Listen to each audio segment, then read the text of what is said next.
Hello guys, કેમ છો તમે બધા? આઈ હોપ છો તમે બધા મજામાં જ હશો. અત્યારે બપોરના 12 જેવું થવા આવ્યું છે. ઘરનું કામ બધું પરવારી ગયા, રસોઈ બનાવવાની પણ સ્ટાર્ટ કરી દીધી છે. આજે પણ હર્ષ 2 વાગે ઘરે જમવા આવવાનું છે, એટલે એના માટે એ કીધું તો મારે બીજું કાંઈ ન જોઈએ, ઇડલીને સાંભાર બનાવે છે મમ્મી. તો દાળ બાફવા મૂકી દીધી છે અને રવાની ઇડલી બનાવવાની છે. એના માટે પણ ઢોકળિયું ગરમ થવા મૂકી દીધું છે ને ઇડલી પણ માટે રવો છાશથી પલાળી દીધો છે. તમને બતાવો આગળ વિડીયામાં. ને ચટણી પણ બનાવી દીધી છે, કોકોનટ ચટણી. ગાઈસ, અત્યારે હું ઇડલી સાંભાર બનાવી રહી છું. એની રેસીપી તમારા લોકો સાથે શેર કરું, બતાવું તમને. પહેલાં મેં અહીંયા દાળ બાફી લીધી છે. દાળમાં મેં બધા ખડા મસાલા દાળમાં જ કરી દીધા હતા. બતાવું તમને. આવી રીતના એક પોટલી બનાવી, એના અંદર મેં બાદિયા, એલચો, લવિંગ, તજ અને એટલી વસ્તુની પોટલી બનાવી લીધી હતી આવી રીતના. અને તમાલપત્ર તો આખું જ એમ જ મૂક્યું હતું દાળમાં બાફવા માટે. અને દાળમાં સિંગદાણા, હળદર અને મીઠું નાખી અને દાળ બાફી લીધી. અને આ પોટલી મેં બાફવામાં દાળની અંદર જ મૂકી દીધી હતી. હવે દાળનો વઘાર કરી લઉં. વઘાર કરવામાં નાખીશ રાઈ. રાઈ તતળી ગઈ એટલે જીરું, અજમો, આટલી હિંગ,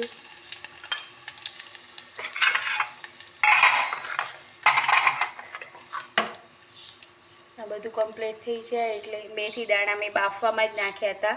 પછી આ મેં સૂકા આખા લાલ મરચાં આવે છે એ, લીલું મરચું અને ડુંગળી એટલું લીધું છે વઘાર કરવામાં.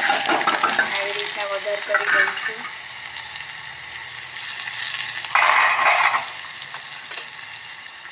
ડુંગળી સંતળાઈ જાય એકદમ સરસ એટલે પછી એમાં ટમેટાં નાખી દઈશ.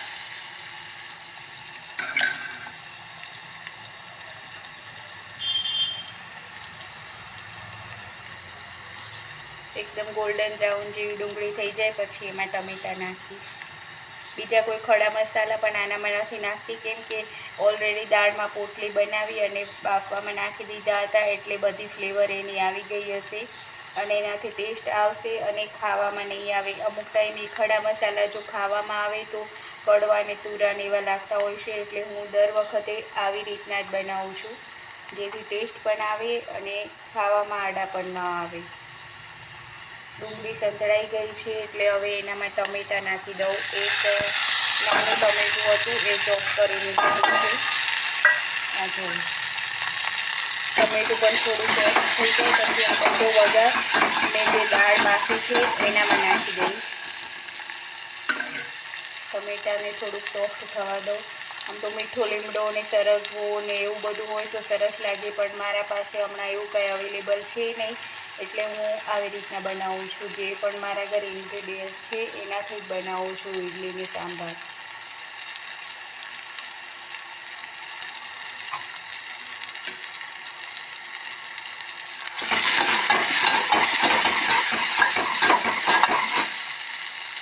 ટમેટાં હવે સોફ્ટ થઈ ગયા છે ગાઈસ, એટલે આ બધો વઘાર છે એ હું ડાયરેક્ટ દાળમાં નાખી દઉં છું.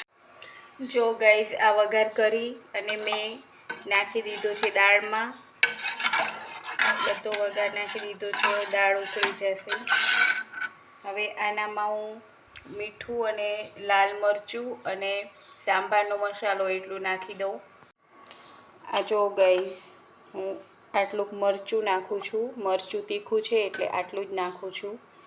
પછી થોડીક હળદર ઓછી લાગે છે તો આટલી હળદર નાખું છું.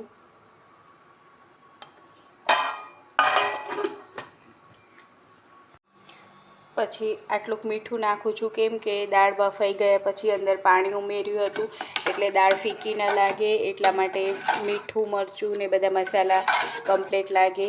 સાંભાર મસાલો પણ ઉમેરી દીધો છે.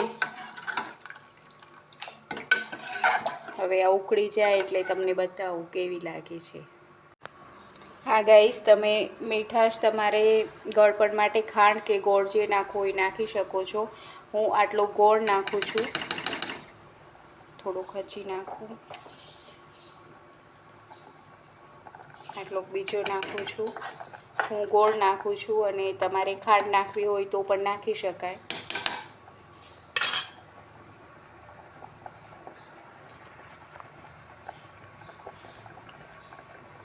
અને હા ગાઈઝ, હું તમને બતાવતા સ્કીપ થઈ ગયું મારાથી. ખટાશ માટે મેં આંબોળિયા નાખ્યા છે, જે આપણે કેરીની સિઝનમાં જે કાચી કેરી આવે છે એને આપણે ઝીણી ઝીણી કટ કરી અને સૂકવી અને એ રાખીએ છીએ 12 મહિના માટે. આંબલીની જગ્યાએ કામ કરે છે.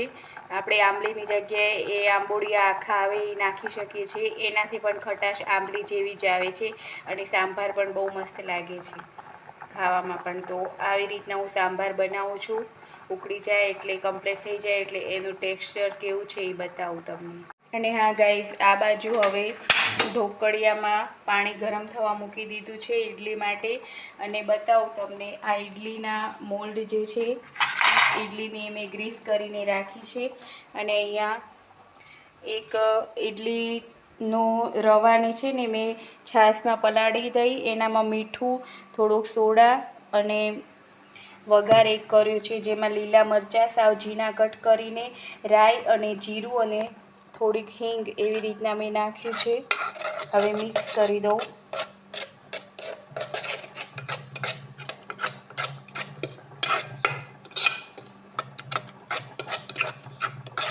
આ જો આવું ટેક્સચર હોય તો ઇડલી એકદમ મસ્ત થાય છે, સોફ્ટ પણ બને છે.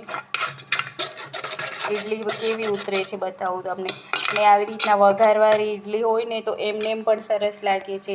છોકરાઓ તો એમનેમ પણ ખાય છે ઇડલી આવી રીતના બનાવીએ તો, કેમ કે ઢોકળા જેવી લાગે વઘારેલી હોય એટલે.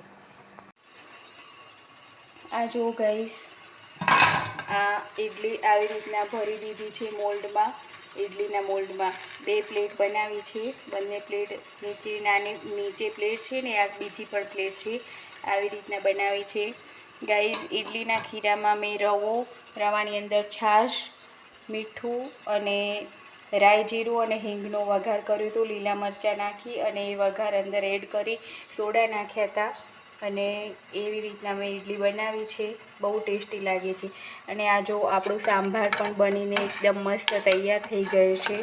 બતાવું તમને. આ જો કેટલોક મસ્ત સાંભાર લાગે છે અને ટેસ્ટમાં પણ બહુ જ મસ્ત લાગે છે. આ જો બહુ મસ્ત સાંભાર બનીને તૈયાર થઈ ગયો છે. બંને સાથે તૈયાર થાય એટલે આખી પ્લેટ રેડી કરીને બતાવું તમને. આ જો ગાઈઝ, જે ઇડલીનું ખીરું બચ્યું હતું એનામાં થોડુંક પાણી નાખી અને લિક્વિડ જેવું કરી અને હું ઢોસો બનાવી દઉં છું મારા માટે. રવાનો ઢોસો, કેમ કે સાંભાર અને ચટણી તો બનાવી જ છે ને મને ઢોસા ખાવાનું મન પણ થયું હતું આજ કેટલા દિવસથી. તો આ ઢોસો બનાવી દીધો છે મેં. એક અહીંયા બનાવ્યો અને એક આ તો બહુ મસ્ત થયું છે. તો હાલો તમે બધા પણ અમારા સાથે ઇડલી, ઢોસા અને સાંભાર ખાવા માટે. અને મારા જો આવા વિડીયો તમને ગમતા હોય રેસીપીના, તો મારી ચેનલને લાઇક, શેર અને સબસ્ક્રાઈબ કરવાનું ના ભૂલતા. અને કમેન્ટમાં કહેજો કે કેવું લાગે છે મારી રસોઈ બનાવવાનું. આ જો ગાઈઝ, આપણે ડીશ તૈયાર કરી દીધી છે. આ છે કોકોનટ ચટણી, આ છે સાંભાર અને આ છે ઇડલી. આ જો ઇડલી સાંભાર કેટલું મસ્ત બનીને તૈયાર થયું છે. આ ઇડલી પણ મસ્ત છે અને ચટણી પણ. હાલો તમે બધા પણ જમવા અમારા સાથે. હા ગાઈઝ, કાલે મારી મોટી છોકરી જુહીનો બર્થડે હતો. તો એના પપ્પાએ એને ઓનલાઈન પૈસા પે કર્યા અને એને અમદાવાદ જ્યાં તે સિલ્વર ઓક યુનિવર્સિટીમાં કોલેજ કરે છે, બી ડિઝાઇનરનો કોર્સ કરે છે. તો 4 વર્ષનો કોર્સ છે એને. એના માટે ફોન તો સારું જોઈએ અને એનો ફોન એકદમ ખરાબ થઈ ગયો હતો. એટલે કાલે એના પપ્પાએ એને નવો ફોન અપાવ્યો છે. એ વિડીયોમાં હું એડ કરું છું એનો વિડીયો, તમે જોજો. બહુ સરસ ફોન લીધો છે એને.